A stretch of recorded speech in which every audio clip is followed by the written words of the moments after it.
關於磨礪土在你址基層上的施工指導視頻，按需要準備一定量的微郁磨礪土材料，將色漿搖晃均勻，按建議比例加入色漿進行調色，充分攪拌均勻。如選擇的顏色較深，請換成磨礪土中基板進行調色，加入10%左右十分伴侶，攪拌均勻使用。隨用隨掉，加入10分伴侶後，需要在3小時內用完，否則會固化結塊，無法使用。推薦保留一部分調色後且未掉10分伴侶的材料，後續如需修復時可使用。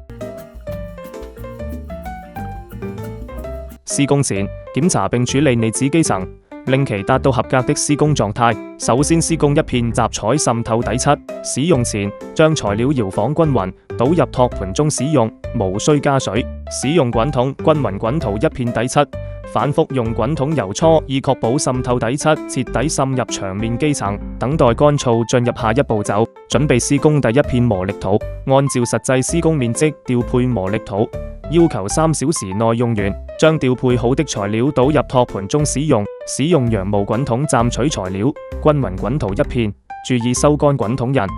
乾燥24小時以上後，開始施工第二片磨礪土。重新調配材料，將調配好的磨礪土材料倒入托盤中使用。施工方法參考第一片。完成施工24小時後，可保護性使用，7天內不宜沾水，7天後可水洗。